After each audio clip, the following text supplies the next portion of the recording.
உங்களால் தூங்க முடியவில்லை, ஆனால் அலாரம் ஆஃப் ஆகி விடுகிறது. பிற்பாடு மிக அலுவலான வேலையை செய்ய நீங்கள் தோன்றுகிறீர்கள். ஏராளமான காஃபி, எனர்ஜி ட்ரிங்கை உட்கொண்டு அந்த நாளை நீங்கள் கடந்து செல்கிறீர்கள்.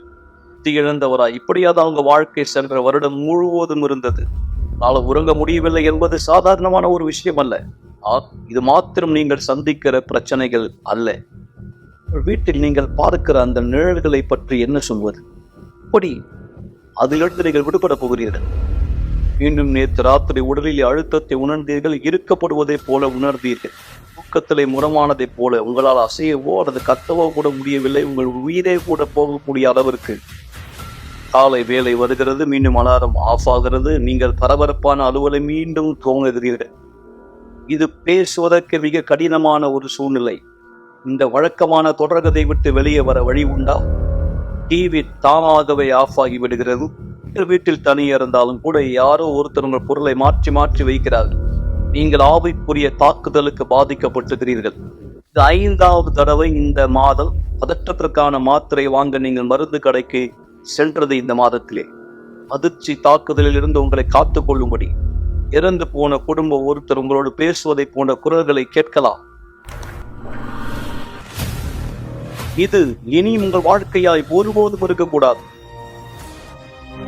ஒவ்வொரு வெள்ளிக்கிழமையும் எங்களோடு இணையுங்கள். இந்த தொடர் சங்கிலியில் ஆவிக்குரிய அழுத்தத்திலிருந்து விடுபட 282 அண்ணா சாலை, சென்னையில்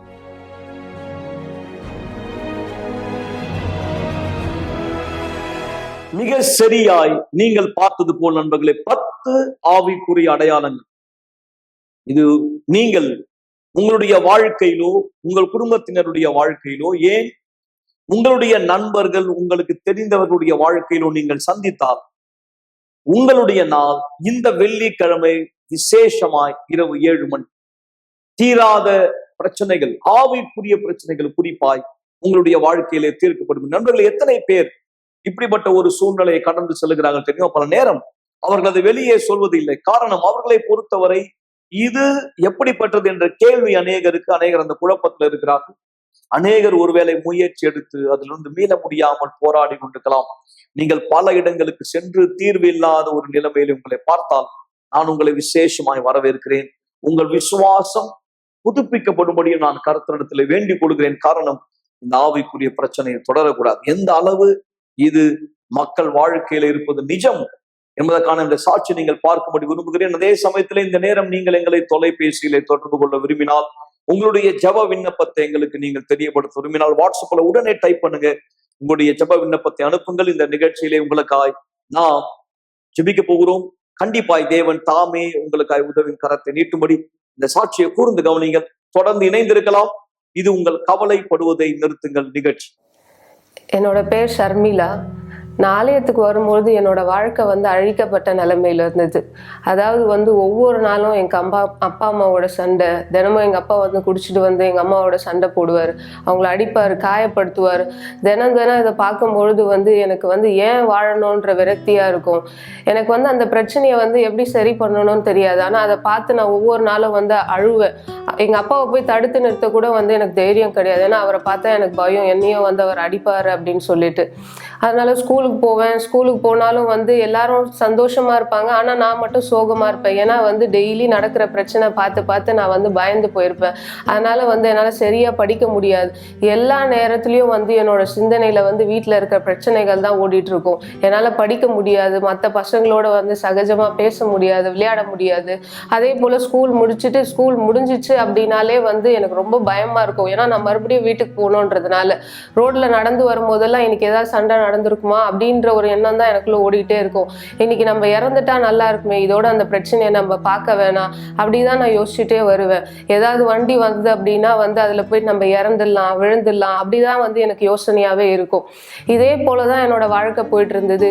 என்னால காலேஜ் படிக்கிற வரையிலுமே என்னால சரியா படிக்க முடியாது. ஏன்னா அப்போ வரையிலும் ஸ்கூல் தொடங்கி காலேஜ் படிக்கிற வரையிலுமே வீட்டுல சண்டை சண்டை சண்டை, என்னால படிக்கவே முடியாது. ஆனா அப்பா படிக்கல, மார்க் எடுக்கல நான் மட்டும் அடிப்பாரு. என்னால வாயத்தை சொல்லக்கூட முடியாது, உங்களால தான் என்னால படிக்க முடியல அப்படின்னு சொல்லிட்டு. அதுக்கப்புறம் வயசான பிறகு காலேஜ் முடிச்சுட்டு அதுக்கப்புறமா என்னோட 2 தம்பிங்க, அவங்களும் இந்த பிரச்சனையினால போதை பழக்கத்துக்கு அடிமை ஆயிட்டாங்க. அவங்களால இந்த பிரச்சனையை எப்படி ஜெயிக்கணும்னு தெரியாம ஒரு பிரச்சனையா இருந்தது வந்து எனக்கு வந்து பெரிய பிரச்சனையா மாறிடுச்சு. 3 பேரால வீட்டுல பிரச்சனை. என்னாலையும் எங்க அம்மாவாலையும் வந்து இந்த பிரச்சனைகளை வந்து ஒவ்வொரு நாளும் வந்து சமாளிக்கவே முடியாது. கஷ்டமா இருக்கும். டெய்லி வந்து நாங்க அழுவோம். இறந்துடலாமா, ஏதாவது பாய்சன் சாப்பிட்டுடலாமா, இப்படிதான் நாங்க வந்து யோசிச்சுட்டே இருப்போம். அதுக்கு அந்த ஒரு நேரத்துல தான் வந்து நாங்க வந்து ஆலயத்தை, யூனிவர்சல் ஆலயத்தை பத்தி நான் தெரிஞ்சுக்கிட்டேன். எனக்கு எங்க அம்மா கூட்டிட்டு வந்தாங்க. முதல் முறை நான் ஆலயத்துக்கு வந்தபோது வந்து அங்க பேசின செய்திகள் வந்து வித்தியாசமா இருந்தது. அதை கேட்கும் பொழுது வந்து எனக்குள்ள ஒரு உறுதி இருந்துச்சு, நம்ம வாழ்க்கையும் அப்ப வந்து மாற முடியும் அப்படின்ற ஒரு சின்ன நம்பிக்கை எனக்குள்ளாக வந்துச்சு. அதுக்கப்புறமா வந்து நானும் எங்க அம்மாவும் வந்து தொடர்ந்து வர ஆரம்பிச்சோம். அங்க கொடுக்குற செய்திகளை வந்து நான் கேட்பேன். ஆனாலும் வந்து பிரச்சனைகளை நான் கடந்து போயிட்டு தான் இருந்தேன். ஆனா கொஞ்சம் கொஞ்சமா வந்து எனக்குள்ள வந்து ஒரு தைரியம் வர ஆரம்பிச்சுது, நம்மளால வந்து எல்லாத்தையும் ஃபேஸ் பண்ண முடியும் அப்படின்னு. அதுக்கப்புறமா வந்து நான் பரிசுத்த ஆவியை பத்தி தெரிஞ்சுக்கிட்டேன். நான் பரிசுத்த ஆவியை பத்தி தெரிஞ்சுக்கின பிற்பாடு வந்து நான் புரிஞ்சுக்கிட்டேன், எனக்குள்ள இருக்கிற விஷயங்களை வந்து நான் எடுக்கணும், எனக்குள்ள இருக்கிற கோவத்தை வந்து நான் எடுக்கணும். ஏன்னா எங்க அப்பா மேல வந்து எனக்கு ரொம்ப கோவமா இருந்தது. அந்த கோவத்தை வந்து நான் எடுக்கணும்ன்றது தெரிஞ்சுக்கிட்டேன். முதல்ல அவரை நான் மன்னிச்சேன். எங்க வீட்டுல இருக்க என் தம்பிங்க மேல வந்து எனக்கு கோவம் இருந்துச்சு, அவங்களையும் நான் வந்து மன்னிச்சேன். எனக்குள்ள வந்து நிறைய எங்க குடும்பத்தார் மேல வந்து நிறைய வெறுப்புணர்ச்சியான இருந்துச்சு. ஆனா அவங்கள நான் மன்னிச்சேன். தேவனுடைய ஆவியை வந்து நான் எனக்குள்ள பெறணும் அப்படின்னா முதல்ல எனக்குள்ள இருக்கிற என் இருதயத்துல இருக்கிற எல்லா விஷயத்தையும் நான் எடுக்கணும்னு நான் நினைச்சேன். முதல்ல வந்து எனக்கு கஷ்டமா தான் இருந்தது. எங்க அப்பாவை வந்து நான் மன்னிக்கணும், என் குடும்பத்தாரை வந்து மன்னிக்கணும்னு நினைக்கும் போது எனக்கு கஷ்டமா இருந்தது. ஆனா நான் புரிஞ்சுக்கிட்டேன், இது எல்லாத்தையும் வந்து நான் கைவிட்டா மட்டும்தான் பரிசுத்த ஆவியை வந்து நான் பெற முடியும்னு. நான் செஞ்ச பிற்பாடு வந்து நான் தேவனுடைய ஆவியை வந்து எனக்குள்ளாக பெற்றுக்கொண்டேன். பிற்பாடு வந்து என் வாழ்க்கையில எல்லாமே மாறிடுச்சு. நான் வந்து தன்னம்பிக்கை இழந்த ஒரு நபரா இருந்தேன். ஆனா எனக்குள்ள தன்னம்பிக்கை கிடைச்சது. எல்லாருமே என்னால சொன்னாங்க, நான் படிச்ச துறையில வந்து என்னால வந்து வேலைக்கு போக முடியாது, என்னால எல்லாரும் மாதிரி சுலபமா இருக்க முடியாது சொன்னாங்க. வாழ்க்கையில வந்து என்னால ஜெயிக்கவே முடியாதுன்னு நிறைய பேர் சொன்னாங்க. ஆனா பரிசுத்த ஆவி பெற்ற பிற்பாடு, தேவனுடைய ஆவி எனக்குள்ள வந்த பிற்பாடு, இனிமேலும் வந்து எனக்கு சாகணும்ன்ற எண்ணமே கிடையாது. நான் வாழணும், நான் இன்னும் நிறைய அச்சீவ் பண்ணணும் வாழ்க்கையிலன்ற விருப்பம் எனக்குள்ளாக இருக்கு. யாருமே படாத சந்தோஷத்தை தேவன் எனக்குள்ளாக கொடுத்திருக்கார். இந்த சந்தோஷத்தையும் சமாதானத்தையும் யாருமே எனக்குள்ளாக இருந்து எடுக்கவே முடியாது. இன்ன வரைக்கும் வந்து என் வாழ்க்கையில வந்து அந்த பிரச்சனைகள், பழைய பிரச்சனைகள் என் வாழ்க்கையில இல்லை. ஆனாலும் வந்து நான் சில பிரச்சனைகளை சந்திக்கிறேன். இருந்தாலும் வந்து நான் பிரச்சனைகளை பார்க்குற விதம் வந்து எல்லாமே வித்தியாசமா இருக்கு. ஏன்னா பரிசுத்த ஆவி எனக்குள்ளாக இருக்கார். நான் பலனா இருக்கேன். எல்லாவற்றையும் வந்து நான் தைரியத்தோட ஃபேஸ் பண்றேன். நான் இன்னைக்கு வந்து இந்த உலகத்துல எல்லாரையும் விட நான் ரொம்ப சந்தோஷமான நபரா இருக்கேன். நீங்கள் எந்த வயதை சேர்ந்தவரா இருந்தால் கண்டிப்பாய் நீங்கள் உதவியை பெற முடியும். ஏனென்றால் ஆவிக்குரிய பாதிப்பு என்பது நண்பர்கள் வெறும் ஒரு குறிப்பிட்ட தரப்பினருக்கு மட்டும் வருவது அல்ல, நிச்சயமாய் அல்ல. ஆவிக்குரிய பாதிப்பு என்பது ஒருத்தர் வாழ்க்கையில் சந்திக்கிற தொடர் பிரச்சனைகளால் ஏற்படுகிற விஷயம். இந்த உலகத்துல வந்து யார் கஷ்டம் இல்லாத ஒருத்தர், யார் துன்பம் இல்லாத ஒருத்தர்? ஒருவேளை பலர் அதை தவறான கண்ணோட்டத்தோட பார்க்கிறார்கள். இது வாழ்க்கையிலே சகஜமான ஒன்று என்று. வாழ்க்கையில வந்து நம்ம அதை பழகி கொள்ள வேண்டும் என்று. ஆனால் அது உங்களை எந்த அளவு பாதிக்கிறது மக்களே?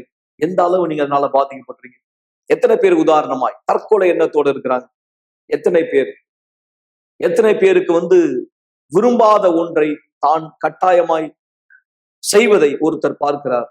அப்படிப்பட்ட ஒரு பாதிப்பில் அவர் இருக்க விரும்பல, ஆனா அப்படிப்பட்ட ஒரு பாதிப்புக்கு உட்படுத்தப்படுகிறார். அதாவது ஆவிக்குரிய கிரியைகள், ஆவிக்குரிய தாக்குதல்கள் வெளியரங்கமானது. ஆனால் அதை அனுபவிக்கிறவர் மட்டும்தான் அதை உணர முடியும். கண்டிப்பா எங்களால் அதை புரிந்து கொள்ள முடியும். இதுதான் வெள்ளிக்கிழமையில் நடைபெறுகிற வேலை, ஆவிக்குரிய சுத்திகரிப்பு. இந்த சாட்சியின் வாயிலாக நான் உங்களுக்கு விளக்க விரும்புகிறேன். இந்த நேரம் நீங்கள் எங்களை தொலைபேசியிலே தொடர்பு கொள்ள விரும்பினாலும் கீழே உள்ள எண்களை குறிப்பிடுத்திக் கொள்ளுங்கள். நான் நேரடியாய் வர விரும்புகிறேன் என்று சொன்னால், என்னால் இனி காத்திருக்க முடியாது என்று நீங்கள் சொன்னால், நாளை கூட நீங்கள் வரவேற்கப்படுகிறீர்கள். விசேஷமாய் நம்முடைய குடும்ப ஜபத்திலே உங்களுக்காய், உங்கள் வீட்டை சேர்ந்தவர் யார் ஆவிக்குரிய பாதிப்பில் இருந்தால் கண்டிப்பாய் நிச்சயமாய் உங்களுக்காய் உதவி உண்டு. நண்பர்களே, தயங்காதீர்கள். உதவியின் கரம் உங்களுக்காய் நீட்டப்பட்டிருக்கிறது. என் பேர் கமலம்மா, என் வயசு 65. ஆலயத்துக்கு வர்றதுக்கு முன்னே ரொம்ப கஷ்டப்பட்டேன். நான் ரொம்ப கஷ்டப்பட்டிருந்தேன். ரொம்ப பயம். எங்கள் வீட்டில் எங்கள் மச்சினை எனக்கு வீடு பிரித்து கொடுக்க சொன்னேன்னா அவர் எதுவும் சொல்ல மாட்டார். எங்கள் மச்சினை கேட்டால் எங்கள் மாமனார் சொல்கிறாரு, எங்கள் மாமனார் கேட்டால் எங்கள் மச்சினை சொல்லியிருந்தார். அப்புறமா நான் ரொம்ப கவலைப்பட்டிருந்தேன். நான் சேர்த்து வைப்பது எனக்கு பயம். யார்கிட்ட பேசினாலும் முடியாது, என்னால் ரொம்ப பயப்படுவேன். ரொம்ப கூச்சம், எதுக்கு எடுத்தாலும் பயம் எனக்கு. அப்புறமா வீடு கட்டினேன். அவங்க வீடு கொடுத்தாங்க, மேலே கட்டினேன். எங்கள் வீட்டுக்காரர் இறந்துட்டார். 8 வருஷம் ஆச்சு, வேலை வரல ஒன்றும். நான் நிறைய பேர் என்ன சொன்னாங்கன்னா, நீ வேலை இன்னும் உன் பையனுக்கு எதுவும் யார்கிட்ட கேட்கலையா செய்யலையா சொன்னாங்க. யார்கிட்ட கேட்கல, தானே நான் கடவுளை நம்பினேன், ஆனால் கடவுள் எனக்கு தருவார் அப்படின்னு நான் சொன்னேன். அப்புறம் எங்கள் மச்சின கூட கேட்டார், என்னடா உனக்கு வயசாகி போகுதா, எப்படியோ தள்ளின்னு போறியா, எப்போ உனக்கு வேலை கேட்டுக்கன்ட்டு. அவர் வந்து என்கிட்ட சொன்னார், இல்லைப்பா காசு கொடுத்து இன்னொருத்தர் வந்து 3 லட்சம் கொடுத்தா உனக்கு வேலை வாங்கி தரேன்னாரு.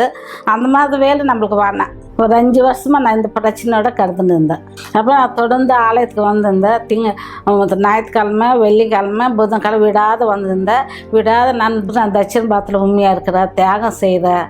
எந்த ஒரு சின்ன ஒரு பொருத்தனை இருந்தாலும் நான் அதை விட மாட்டேன். அதுதான் கண்டிப்பாக செய்வேன், ஒன்று கூட விட மாட்டேன். அது தொடர்ந்து சேர்ந்துருந்தேன். நம்ம கடவுளை சேர்ந்தால் நமக்கு தருவாதான்ட்டு நான் நல்லா சேர்ந்ததான் கொஞ்சம் கொஞ்சமாக பயம் விட்டு போச்சு. நல்லா சர்ச்சுக்கு வந்து சர்ச்சில் அவர்கிட்ட பேச ஆரம்பிச்சிட்டேன். எனக்கு ஒரு பயம் இல்லை. ஹாஸ்பிட்டலுக்கு போவேன், அது எவ்வளோ இருட்டாலும் எத்தனை மணி ஆனாலும் இறந்துட்டாலும் கூட நான் போயிடுவேன். இப்போ எந்த பயமும் இல்லை எனக்கு. நல்லா போவேன் வருவேன். அப்புறம் இந்த வேலையில் கூட என் பையனுக்கு நான் நினச்சது ரொம்ப சின்னது நாங்கள். ஆனால் கடவுள் எவ்வளோ பெரிய வேலை கொடுத்தாரண்ணா. நாம் நினச்சி என் பையன் வந்து +2 தான் படித்தார். அதுக்கு மேலே வேலை என் பையனுக்கு கிடைச்சிச்சு. அது ரொம்ப சந்தோஷம். 5 காசு ஒரு பைசா செலவு இல்லாத, ஒருத்தர்கிட்ட போயிட்டு நம்ம கெஞ்சாத, அவங்கக்கிட்ட நம்ம பேசணும், யார்கிட்ட நம்ம கேட்கணும், அந்த ஒரு தொல்லையாக இல்லை எங்களுக்கு. எதுவும் நான் கடவுள்கிட்ட நான் சொன்னேன், அந்த வேலை எனக்கு வரணும், எங்கள் வீட்டுக்கார வேலை எங்கள் பையனுக்கு. நான் கண்டிப்பாக அந்த வேலை எனக்கு நான் நினைக்காத படிக்க எங்களுக்கு கடவுள் என்ன உயரமாக வச்சுருந்தார். ரொம்ப சந்தோஷமாக இருக்கிறேன். ஆனால் அந்த வீடு எங்கள் மச்சினா கூட, அந்த வீடு கூட எங்கள் வீட்டுக்காரர் இறந்துட்டாரு. நான் அப்போ கெட்டியாக பேசினேன், அந்த காசு வந்துச்சு, அந்த காசு 3 பசங்க கொடுத்தா நம்ம எங்களுக்கு வீடு வாங்க முடியாது. எங்கள் 3 பசங்களுக்குன்னு கவர்மெண்ட் வேலை கிடையாது. அந்த வேலை எங்கள் வீடு கொடுத்தோம்னா மேலே கட்டிட்டு நாங்கள் இருப்போம்.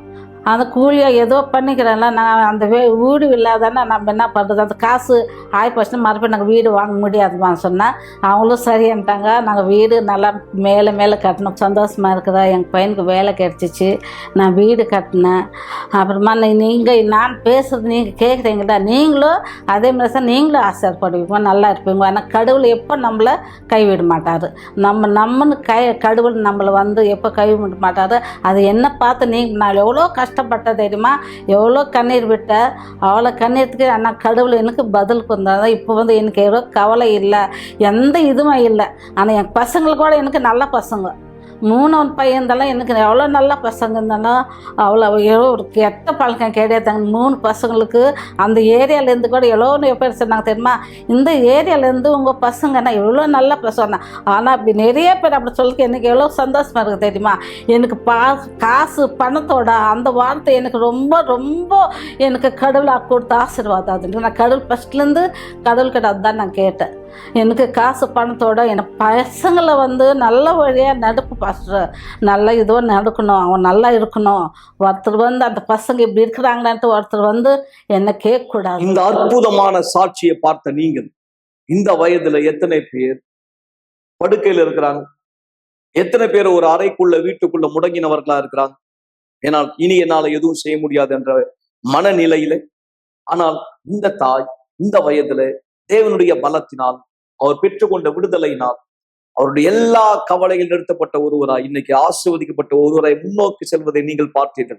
இதுதான் நான் உங்களுக்கு இந்த நிகழ்ச்சியின் வாயிலாய் சொல்லிக் கொண்டிருக்கிறேன். உண்மையிலே கர்த்தர் உங்களுக்கு இந்த வாய்ப்பு கொடுக்கிறார்.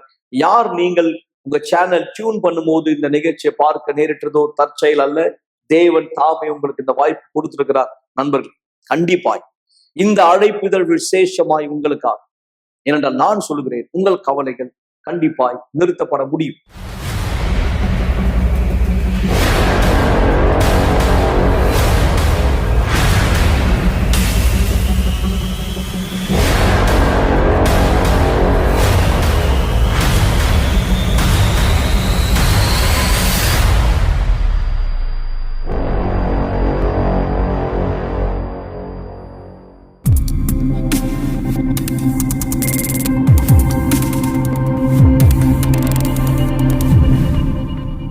மிக சரியாய் நண்பர்களே, இதுதான் 25ஆம் தேதி வருகிற ஞாயிற்றுக்கிழமை இங்கே நடைபெற போகிறது. சென்னையில உள்ள நம்முடைய ஆலயம் எல்லாவற்றிலையும் நம்ம இந்த விசுவாசத்துல இணைந்திருக்கிறோம். கண்டிப்பாக இந்த நேரம் நாம் கொருக்குப்பேட்டையில் இருக்கிற நம்முடைய ஆலயத்துக்கு செல்ல போகிறோம். நான் உங்களை அழைத்து போகிறேன் இந்த நிகழ்ச்சியின் வாயிலாய். ஒருவேளை அங்கே உங்களுக்கு தெரிந்தவர்களோ நீங்களோ அதன் சுற்று வட்டாரத்தில் இருந்தால் இந்த ஞாயிறு நீங்கள் எங்கள் சிறப்பு விருந்தினர். வணக்கம் பாஸ்டர் நரேஷ். இந்த நேரம் கொருக்குப்பேட்டையில மக்கள் எந்த விசுவாசத்தினுடைய ஆவியில் இருக்கிறாங்க, அங்கே தேவன் நம்முடைய வல்லமையை கண்டிப்பாய் வெளிப்படுத்திக் கொண்டிருக்கிறார் இல்லையா? வணக்கம் பாஸ்டர். மிக நிச்சயமாக கவலைப்படுவதை நிறுத்துங்கள். இது வெறும் ஒரு வார்த்தையானது கிடையாது. நீங்க இந்த வார்த்தையானதை புரிந்து கொள்ள முடியாது. உங்களுடைய கவலைகள் நிறுத்தப்பட முடியும். நீங்க எனக்கு பின்பாக இந்த இடத்துல பார்க்கிற இந்த எல்லா மக்களும் ஒரு நாள் பலவிதமான கடினங்களோடு, தவிப்போடு, பதற்றத்தோடு, தன்னுடைய வாழ்க்கையின் பல கேள்விகளோடு இந்த இடத்துல வரவேற்கப்பட்டார்கள். நீங்க எப்படியாக இந்த அழைப்பானதை இந்த நேரம் இந்த டிவி நிகழ்ச்சி மூலமாய் பெறுகிறவராய் இந்த இடத்தில் பெற்றுக் கொண்டிருக்கிறீர்களோ, நிச்சயமாக இவங்களுக்கு கொடுக்கப்பட்ட வார்த்தை கவலையானது நிறுத்தப்பட முடியும். இந்த கவலைகள் இவர்களுடைய வாழ்க்கையில் நிறுத்தப்பட்டதா இந்த இடத்துல இருக்கு. இங்கு நீங்க பார்க்க போகிற இந்த நபருடைய வாழ்க்கை முன்பு இந்த இடத்துல ஒரு அழிக்கப்பட்ட வாழ்க்கையானதாய் இந்த இடத்துல இருந்தது நான் சொல்லலாம். எப்படியானது தேவன் இந்த கவலையை எப்படியாக நீங்க நிறுத்த முடியும் உதவி செய்தார்?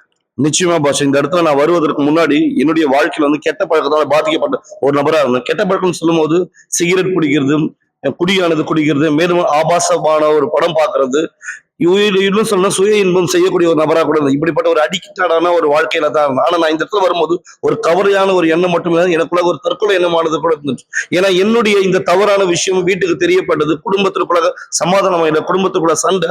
என்னுடைய பெற்றோர்களே என்ன சொல்லியிருக்காங்க, உயிரோடு இருக்கிறது பட்டு நீ இறந்தா நல்லா இருக்கான் போல அப்படின்ற. எனக்குள்ள இந்த தற்கொலை, எனக்குள்ள இந்த மன அழுத்தமான ஏற்படுது. இந்த மாதிரியான ஒரு சூழ்நிலையை தான் நான் இந்த இடத்துல வந்தேன். இந்த நேரம் நீங்க எப்படி இந்த மக்களுக்கு இந்த செய்தியானது நீ கொடுக்குறீங்க, இந்த வாய்ப்பை கொடு. இந்த வாய்ப்பை நான் ஒரு நாள் பெற்றுக்கொண்டேன். இன்னைக்கு என்னுடைய வாழ்க்கையில நான் இந்த மாற்றத்தோட இருக்கேன். மேலும் தேவன் இந்த நேர்மறையான பலனை கொடுத்து இன்னொருத்தர் உதவி செய்யக்கூடிய இடத்துல இந்த இடத்துல மாத்திருக்கார். மிக நிச்சயமாக இந்த நபருடைய கவலை நிறுத்தப்பட்டது நீங்க கேட்ட பிரகாரமாக. ஒருவேளை இந்த நபரை குறித்து நீங்க தெரிந்து கொள்ள விரும்புறீங்கன்னா நேரடியாக நீங்க நம்முடைய ஆலயத்துக்கு வரலாம். இங்கு இந்த இடத்துல நீங்கள் இவரோடு இந்த இடத்துல பேசலாம். தேவன் இவருடைய வாழ்க்கையில் என்ன செய்தாரோ அது நிஜமா நீங்கள் இந்த இடத்துல கேட்டு தெரிஞ்சுக்கலாம். இவருக்கு மட்டுமல்ல, இங்க இருக்கிற ஒவ்வொருவருக்குமே. உதாரணத்துக்கு இன்னொரு நபர், உங்களுடைய வாழ்க்கை முன்பு என்னவா இருந்தது, இந்த நிகழ்ச்சியிலே முன்பு எப்படியாக நீங்க பலனை பெற்றுக்கொண்டீங்க, தேவன் உங்களுக்கு என்ன உதவி செய்தார்? நான் யூனிவர்சல் ஆலயத்துக்கு வரதுக்கு முன்னாடி வெளி தோற்றத்துக்கு நான் நல்லவனா இருந்தாலும் உட்புற தோட்டத்தில் நான் அந்த அளவுக்கு அழுக்கான ஒரு நபரா இருந்தேன். நான் போற பாதை தவறான பாதையா இருந்தாலும் என்னுடைய பார்வைக்கு அதுதான் சரியான பாதைன்னு ஒரு எண்ணத்தோட இருந்தேன். கெட்ட சகவாசங்கள், கெட்ட பழக்கத்தோட ஈடுபட்டு தவறான ஒரு பார்வையோட ஒரு நபரா இருந்தேன். ஆனா நான் யூனிவர்சல் ஆலயத்துக்கு வந்த பிற்பாடு என்னுடைய வார்த்தை நான் கேட்டேன். என்னுடைய வாழ்க்கை இந்த இடத்துல மாறு என்ற அந்த நம்பிக்கை எனக்குள்ள வந்தது. அந்த ஒரு வார்த்தை என் முழு வாழ்க்கையை மாத்திருச்சு பாசர். இன்னைக்கு உங்களுடைய கவலைகள் நிறுத்தப்பட்டதா இருக்கு, சரியா? ஆமா பாசர், மிக நிச்சயமாக இந்த நபருடைய கவலை நிறுத்தப்பட்டது. மக்களை கவனிங்க, உங்களுடைய கவலைகள் நிறுத்தப்பட முடியும். உங்களுடைய வாழ்க்கையில் நீங்க சந்திக்கிற எந்த சூழ்நிலையா இருந்தாலும், உதாரணத்துக்கு இன்னொரு நபருடைய இந்த மாற்றத்தையும் நீங்க இந்த ஆலயத்துக்கு வரும்பொழுது எப்படியான கவலைகள், எப்படியான சூழ்நிலை, எப்படியான உங்க ஆரோக்கியத்தின் பிரச்சனைகள், இந்த சாட்சியை நாங்க கேட்டிருக்கோம், மக்களும் கேட்டிருக்காங்க. என்ன பிரச்சனையோட வந்து தேவன் உங்களுக்கு என்ன செய்தார்? நான் இந்த ஆலயத்துக்கு முன்னே டிவி அது இருந்தது. இந்த எப்போ டாக்டர் சொன்னாரோ நீ 6 மாசத்துல இருந்துருவேன்னு, அந்த மன கவலையோட இன்னும் அதிகமாக நான் பாதி இறந்துட்டேன். அப்போ வீட்டுல சொல்லியிருக்கேன் இது மாதிரி. நான் இந்த ஆலயத்துக்கு வரும்போது ஒரு மனுஷன் எனக்கு உதவி செஞ்சாரு. இந்த கவலைப்படுவதை நிறுத்தி அது நான் கேட்ட பிறகு அப்போ நான் இதனால முடியும், மற்றவங்க தேவன் உதவி செய்ய எனக்கு செய்வார்னு சொல்லி நானும் தொடர்ந்து இந்த இடத்துக்கு வந்தேன். என்னுடைய எல்லா கவலைகள் நிறுத்தப்பட்டிருக்கு, வியாதி குணமாக்கப்பட்டிருக்கு. ஆமென். தேவன் உங்க வியாதிகளை குணமாக்கி இருக்கார், உங்களுடைய கவலை நிறுத்திருக்கார். உங்களுடைய குடும்பம் இன்னைக்கு எப்படியாக இருக்கு? ரொம்ப சந்தோஷமா இருக்கு. இன்னைக்கு உங்களுடைய குடும்பத்தாரோடு நீங்க ஆசீர்வாதமா இருக்கீங்க. உங்களுடைய கவலைகள் நிறுத்தப்பட்டிருக்கா? கண்டிப்பா சார். மிக நிச்சயமா மக்களே, இங்க இந்த இடத்துல நீங்க பார்க்கிறபடி நமக்கு நேரமானதில்லை. ஏன்னா எல்லோருடைய வாழ்க்கையும் ஒரு சாட்சி உடையதா இந்த இடத்துல இருக்கு. தேவன் உங்களுக்கு, உதாரணத்துக்கு நான் முடிக்கிறதுக்கு முன்பாக இங்க இன்னொரு நபரை நான் இந்த இடத்துல கேட்க விரும்புறேன். நீங்க இந்த ஆலயத்துக்கு வரும்பொழுதும் குறிப்பா இந்த இடத்துல அம்மா மகள், உங்களுடைய அம்மாவை எப்படியாக நீங்க கூட்டு வந்தீங்க? எங்க அம்மா டாக்டர் சொல்லிட்டாங்க, உங்க அம்மா இறந்துட்டாங்க, இனிமே உங்க அம்மாவால உயிர் பொழைக்க முடியாது, உங்க அம்மாவை ஹாஸ்பிட்டல் இருக்கிறத விட நீ வீட்டுக்கு கூட்டின்னு போயிடலான்னு சொல்லிட்டு ஒரு டாக்டர் சொல்லியிருந்தாரு. ஆனா இந்த ஆலயத்துக்கு நான் வரும்போது ஒரு கண்ணீரோட நான் இங்க ஏன்னா எனக்கு உதவி செய்யறதுக்கு வேற யாருமே இல்லாத ஒரு வாய்ப்புனால ஆலயத்துக்கு கண்ணீரோட வரும்போது நான் தேவன் கேட்ட தேவனே, நான் நீங்க யாருன்னு எனக்கு தெரியாது, ஆனா நீங்க இங்க இருப்பது உண்மை, ஆனா என்னுடைய வாழ்க்கையை நான் பார்க்கணும். டாக்டர் எங்க அம்மா இறந்துட்டாருன்னு சொன்னாங்க, ஆனா நான் உங்களை இந்த நேரம் இப்ப நம்புறேன், எங்க அம்மா நீங்க எனக்கு உயிரோட தாங்க நான் கேட்டேன். அந்த நேரமே அந்த தருணமே எங்க அம்மா நான் திருப்பி ஹாஸ்பிட்டல் போயிட்டு எங்க அம்மாவை நான் வீட்டுக்கு கூட்டிட்டு வரல, நேரா ஆலயத்துக்கு நான் கூட்டிட்டு வந்தேன். தேவனுடைய பீடத்து மேல நான் அர்ப்பணிச்சேன். அப்பொழுது எங்க அம்மாவுக்கு வந்து குணமாக்குதலை கொடுத்தாரு. அன்னைக்கே எங்க அம்மா வந்து பேச முடியாம இருந்தாங்க, நடக்க முடியாம இருந்தாங்க. தேவனால எங்க அம்மா வந்து இப்போ உயிரோட இருந்து 5 வருஷமா ஆகுது. இன்னையோட நானும் எங்க அம்மா வந்து தேவனுக்கு இன்னும் அதிகமா கொடுத்துட்டே இருக்கிறோம். இது உங்களுக்கு ஒரு வாய்ப்பா இருக்கு, நீங்களும் தேவன் தெரிஞ்சுக்கிறதுக்காக. மிக நிச்சயமாக இந்த மக்களுக்கு நீ சொல்ல முடியுமா கவலையானது நிறுத்தப்பட முடியும் அப்படின்ட்டு? எஸ் பாஸ்டர், கண்டிப்பா என்னால அந்த உறுதியை சொல்ல முடியும். ஏன்னா இந்த ஆலயத்துக்கு நான் வரும்போது கண்ணீரோட ஏமாற்றத்தை நான் வந்தேன். ஆனா அந்த நாள் தேவனுக்கு எனக்கு உறுதியை கொடுத்தாரு. எந்த ஒரு கண்ணீருமே இது வரைக்கும் என்னோட வாழ்க்கையில் இருந்ததே இல்லை பாஸ்டர். எங்கு மிக நிச்சயமா மக்களே, இந்த எல்லா மக்களும் ஒரு நாள் தன்னுடைய வாழ்க்கையில பிரச்சனைகள் கடினங்களை சந்தித்தவராய் ஒரு வாய்ப்பு இவர்களுக்கு கொடுக்கப்பட்டது. இந்த வாய்ப்பு உங்களுக்கு இப்பொழுது கொடுக்கப்படுவது போல உங்களுடைய கவலைகள் நிறுத்தப்பட முடியும். உங்களுடைய குடும்பத்துல, உங்களுடைய ஆரோக்கியத்துல, உங்களுடைய ஆவிக்குரிய வாழ்க்கையில, உங்களுடைய பொருளாதார வாழ்க்கையில, உங்க வாழ்க்கையின் எந்த பகுதியிலே நீங்கள் கடினங்கள் பிரச்சனை சந்திக்கிறவரா இருந்தாலும் உங்க எல்லாருக்கும் நாங்க சொல்ல விரும்புற இந்த வார்த்தையானது, கவலைப்படுவதை நிறுத்துங்கள். மிக நிச்சயமாக இந்த நிகழ்ச்சியில நாங்க இந்த நேரம் உங்களை வரவேற்க தயாராக இந்த இடத்துல இருக்கும். உங்களுடைய கவலைகளுக்கு தேவன் உதவி செய்ய தயாரா இருக்கார். மாற்றமானது பெற்றுக்கொள்ள இந்த அழைப்பானதை நீ இந்த இடத்துல பெற்றுக்கொள்றீர்கள். தேவன் உங்களுடைய வாழ்க்கையை ஆசீர்வதிக்கட்டும். இந்த மக்கள் எல்லோருக்கும் நீங்க சொல்ல விரும்புறது என்ன? உங்களுடைய கவலைகள் நிறுத்தப்பட முடியுமா? மிக நிச்சயமாக உங்களுடைய கவலைகள் நிறுத்தப்பட முடியும் இயேசுவின் பெயராலே. நல்லது பாஸ்டர் நரேஷ். கண்டிப்பா இந்த விசுவாசத்தின் ஆவில் தான் நாம் முன்னோக்கி சென்று கொண்டிருக்கிறோம். இங்கே சென்னையிலும் கூட இதான் நம்முடைய விசுவாசத்தினுடைய ஆவி. நண்பர்களே, கண்டிப்பா இதோ நீங்கள் பார்க்கும்படியான இந்த ஒரு அற்புதமான சாட்சி நான் உங்களுக்கு முன்வைக்க விரும்புகிறேன். அதே சமயம் மறக்காதீர்கள், உங்களுடைய டம்ளர் தண்ணீர் ஆயத்தப்படுத்திக் கொள்ளுங்கள். இந்த நிகழ்ச்சியினுடைய இறுதியிலே நாம் தண்ணீரை ஆஸ்வதிக்க போகிறோம். இன்றைக்கு பரிசுத்த ஆவி தாமே அநேகரை தம் பிரசன்னத்தினால் நிரப்பியது போல ஆலயத்திலே நீங்களும் ஒரு பிரசன்னத்தினால் நிரப்பப்படும்படி அதன் முன்பாய் இந்த சாட்சியை கூர்ந்து கவனிங்கள். தொடர்ந்து நாம் இணைந்திருக்கலாம். என் பேர் ஷெலி. நான் யூனிவர்சல் ஆலயத்துக்கு வரத்துக்கு முன்னாடி பயத்தினாலையும் மன அழுத்தத்தினாலையும் பாதிக்கப்பட்டிருந்தேன். எனக்கு அதிகமான பயம் இருந்தது, எனக்கு அதிகமான மன அழுத்தம் இருந்தது. என்னால் வீட்டில் தனியாக இருக்க முடியாது. எப்பொழுதும் என் கூட என்னுடைய மகள் இல்லைன்னா என் கணவர் கூட இருந்துக்கிட்டே இருக்கணும். நான் ரொம்ப அதிகமான பயத்தில் இருந்தேன். என்னால் குளிக்க கூட போக முடியாது. நான் குளிக்க போகிறது தான் என்னுடைய பிள்ளைகள் டோர்கிட்ட வந்து நிற்கணும். என்னால் குளிக்க கூட போக முடியாது. தண்ணியில் கூட என்னால் கை வைக்க முடியாது. ஏன்னா எனக்கு மறிச்சிருவேன், நான் இறந்துருவேங்கிற சத்தம் கேட்டுகிட்டே இருந்தது. நான் குளிக்க போகும்போது கண்ணை மூடும் போது எனக்கு நெருப்பு பட்டு நான் இறந்துருவேன், தண்ணி பட்டு இறந்துருவேன் அப்படின்னு நான் பயந்தேன். எனக்கு இந்த மாதிரியான குரல்கள் கூட கேட்டது, நீ சீக்கிரமாக இறந்துருவேன், இன்னைக்கு இறந்துருவேன். இந்த மாதிரி வேலை செய்யும் போது கூட எனக்கு இந்த மாதிரி சத்தங்கள் கேட்கும், நீ இறந்துருவேன் அப்படின்ட்டு. நான் உடனே என்னோட மேலதிகாரிக்கிட்ட ஓடுவேன், என் கணவரை நான் தொடர்பு கொள்ளுவேன், என் பிள்ளைகளை தொடர்பு கொள்ளுவேன், நான் வீட்டுக்கு போகணுன்னு நினைப்பேன். என்னால் அந்த சூழ்நிலையை தாங்க முடியல. எனக்கு ரொம்ப அதிகமான பயம். சில நேரத்தில் என் கணவர் தான் கார் ஓட்டுவார், நான் பக்கத்தில் உட்காந்துருப்பேன். ஆனால் எனக்கு ரொம்ப அதிகமாக சூடாக இருக்கும். ஏர் கண்டிஷனர் ஃபுல்லாக ஆனில் தான் இருக்கும். ஆனால் எனக்கு ரொம்ப அதிகமான பயம் இருக்கும். ஏன்னா எனக்கு வந்து சூடாக இருக்க மாதிரி இருக்கும். நான் சொல்லுவேன், இல்லை நீங்கள் காரை நிறுத்துங்க என்னன்னு சொல்லிட்டு நான் குறை சொல்லுவேன். எனக்கு பெரிய மரம் இருக்கிற இடத்துக்கு கூட்டிகிட்டு போங்க, எனக்கு மூச்சு விட முடியல, எனக்கு காற்று வேணும் அப்படின்னு சொல்லுவேன். அப்போ என் கணவர் கேட்பார், எல்லாமே ஆனில் தான் இருக்குது, ஏர் கண்டிஷன் ஃபுல்லாக இருக்குது, உனக்கு மட்டும் எப்படி இந்த மாதிரி நடக்குது, எப்படி சூடாகுது அப்படின்னு கேட்டார். அதன் பிற்பாடு என் கணவர் என்னை மருத்துவர்கிட்ட கூட்டிகிட்டு போயிருந்தார். அங்கே மருத்துவர்கள் என்னை சோதித்து பார்த்தாங்க. என் கணவர்கிட்ட கேள்வி கேட்டாங்க, இந்த மாதிரி அவங்களுக்கு ஏதாவது ஆக்சிடெண்ட் இல்லை யாராவது குடும்பத்தில் மறிச்சிருக்காங்களா, இல்லை வந்து அவங்களுக்கு ஏதாவது பாதிப்பு அதிர்ச்சி ஏற்பட்டிருக்கான்னு கேட்கும்போது என் கணவர் இல்லை, அந்த மாதிரி எதுவுமே கிடையாது அப்படின்னு சொன்னாங்க. உடனே அந்த டாக்டர் சொன்னார், அவங்களுக்கு நாம் என்டிடி தூக்க மாத்திரை கொடுத்து பார்க்கலாம், எப்படி இருக்குன்னு நம்ம பார்க்கணும், அவங்க பிரெயின் முழுவதுமாக தூங்கணும் அப்படின்னு சொல்லியிருந்தாரு. நான் அந்த தூக்க மாத்திரை சாப்பிடும் போது மட்டும்தான் நல்லா தூங்கினேன், நல்லா உணர்ந்தேன். அதுதான் ஒரே வழின்னு நினச்சேன். ஆனால் அதன் பிற்பாடு நான் தூக்கத்துலேருந்து எழுந்த பிற்பாடு அதே சோகம், அதே பயம், அதே மரணத்தின் பயம், அதே மன அழுத்தம் எல்லாமே என்னை சுற்றி இருந்தது.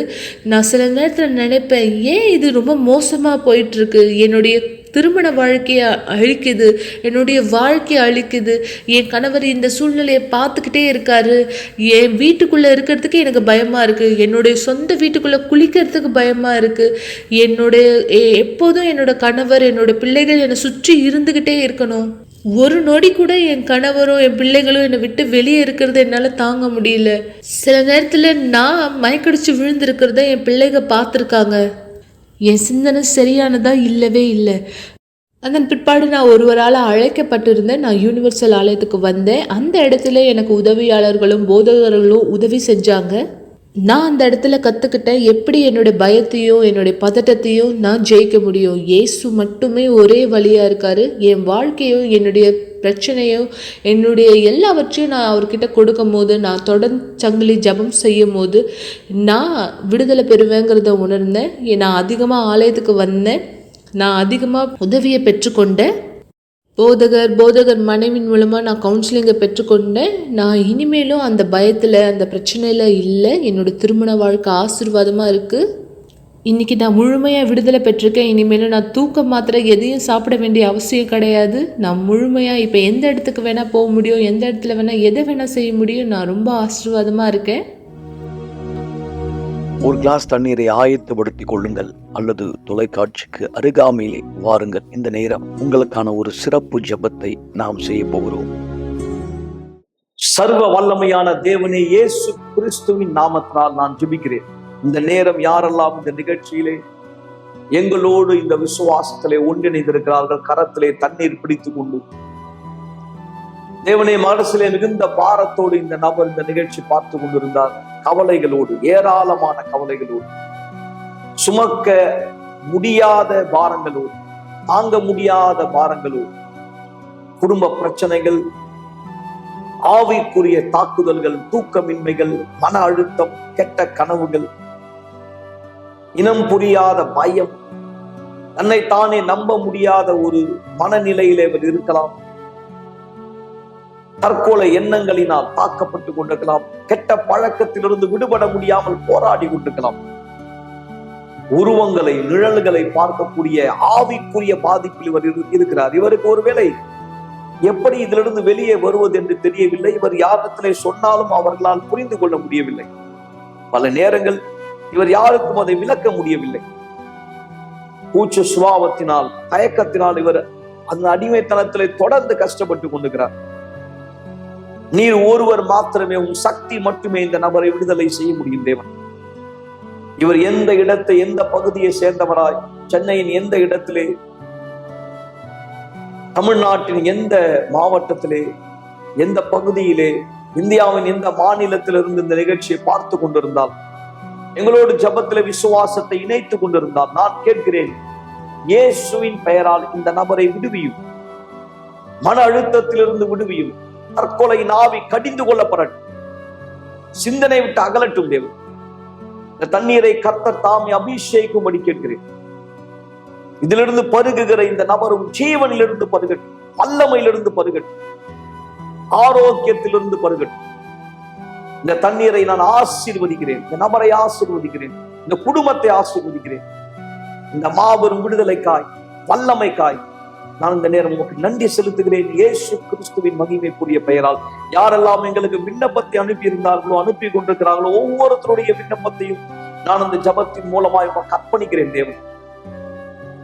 முயற்சியின் விசுவாசத்தினால் பலன்கள் பெறட்டும். அவர்களுடைய சாட்சிகளை பகிர்ந்து கொள்ளும்படி நாமத்தின் மகிமைக்காய் இயேசுவின் பெயராலே ஆமென். ஆசீர்வாதமான தண்ணீரை குடியுங்கள் நண்பர்களே.